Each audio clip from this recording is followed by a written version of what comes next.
بسم اللہ الرحمن الرحیم والسلام علی من اتبع الہدیٰ۔ ہدایت کی اتباع کرنے والوں کو راحت دو جہاں قرآن چینل کی طرف سے سلام عرض ہے۔ تمام تعریفیں اس پروردگار کے لیے ہیں کہ جو جب کسی امر کا ارادہ کر لیتا ہے تو اس سے کہتا ہے کہ ہو جا تو وہ ہو جاتا ہے۔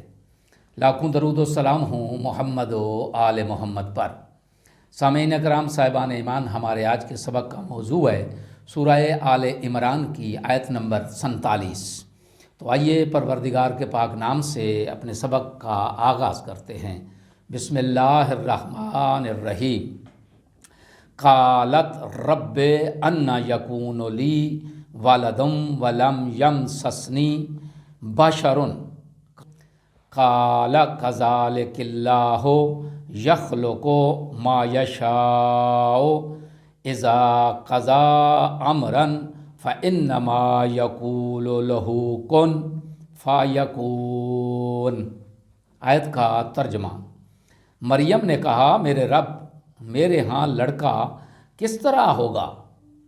مجھے تو کسی شخص نے چھوا تک نہیں۔ فرمایا ایسا ہی ہوگا۔ اللہ جو چاہتا ہے وہ خلق فرماتا ہے۔ جب وہ کسی امر کا ارادہ کر لیتا ہے تو اس سے کہتا ہے کہ ہو جا تو بس وہ ہو جاتا ہے۔ آیت کی تفسیر۔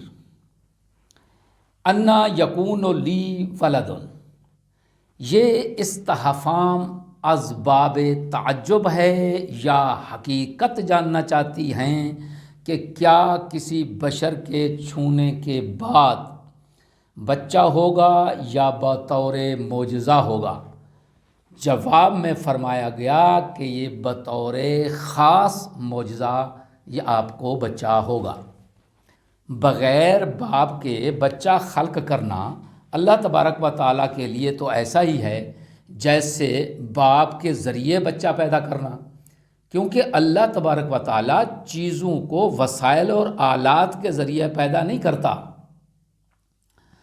کہ کچھ کام اس کے لیے آسان ہو، کچھ اس کے لیے مشکل ہو، کچھ اس کے لیے ممکن ہو، کچھ اس کے لیے ناممکن ہو۔ نہیں، ایسا نہیں ہے، بلکہ ہر جگہ اس کا ارادہ چلتا ہے، یہاں تک کہ کسی چیز کے خلق کرنے پر اس کا کاف نون بھی خرچ نہیں ہوتا۔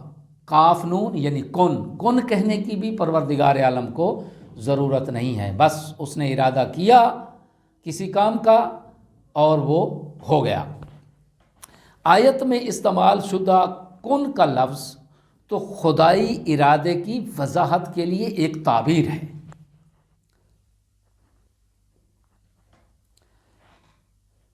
ایک حدیث میں ہے کہ باب مدینۃ العلم مولا متقیان حضرت علی علیہ السلام سے مروی ہے، آپ نے فرمایا یقول لمن اراد کونہ کن فیکون لا بصوت یکرہ ولا بنداء یسمع وانما کلامہ سبحانہ فعل منہ انشاء۔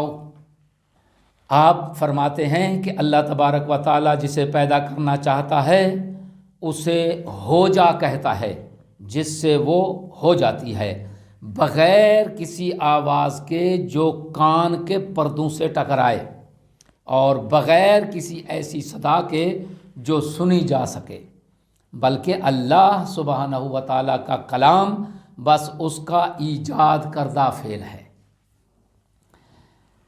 آیت میں بیان ہونے والے اہم نکات۔ پہلا نکتہ یہ ہے کہ اللہ کا ارادہ کسی عام طبعی قانون کے تابع نہیں ہے، کیونکہ طبعی قوانین بھی اس کے بنائے ہوئے ہیں۔